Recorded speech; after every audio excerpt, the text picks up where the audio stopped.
আল্লাহ তাআলার প্রিয় হওয়ার যে পদ্ধতি, নফল ইবাদতের মধ্য দিয়ে আল্লাহ তাআলার প্রিয় ভাজন হওয়া যায়। এর 2 নাম্বার তালিকা হচ্ছে আত-তাহাজ্জুদ বা কিয়ামুল লাইল, রাতের সালাত। কিসের সালাত? 2 রাকাত করে মাঝরাতে যে সালাতটা বিষ্ণু সাল্লাল্লাহু আলাইহি ওয়াসাল্লাম পড়তেন এটাকে বলে কিয়ামুল লাইল বা তাহাজ্জুদ।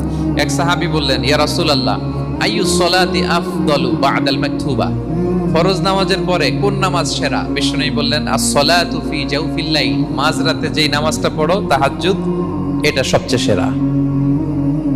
ফরজ সালাতের পরে সবচাইতে শ্রেষ্ঠ সালাত হচ্ছে তাহাজ্জুদের সালাত। আল্লাহ তাআলা বলেন, ওয়া মিনাল লাইলি ফাতাহাজ্জাদ বিহি নাফিলাতাল লাকা আসা আইয়াবআসাকা রাব্বুকা মাকামান মাহমুদা। নবী হে, রাতের কিছু অংশে আপনি তাহাজ্জুদের সালাত পড়ুন, এটা আপনার জন্য অতিরিক্ত একটা ফরজ। এটা বিষ্ণু সাল্লাল্লাহু আলাইহি ওয়াসাল্লামের জন্য ফরজ ছিল, অতিরিক্ত ফরজ, নাফিলাতান লাক। এবং আসা আইয়াবআসাকা রাব্বুকা মাকামান মাহমুদা, আশা করা যায় এর কারণে আল্লাহ তাআলা আপনাকে মাকামে মাহমুদে উত্তীর্ণ করবেন। মাকামে মাহমুদ হচ্ছে এমন একটা স্পেশাল জায়গা, একটা মাকাম, যেই জায়গায় দাঁড়িয়ে বিষ্ণু ইসলাম আমাদের জন্য সুপারিশ করবেন। মাকামে মাহমুদে দাঁড়িয়ে বিষ্ণু ইসলাম আমাদের জন্য সুপারিশ করবেন।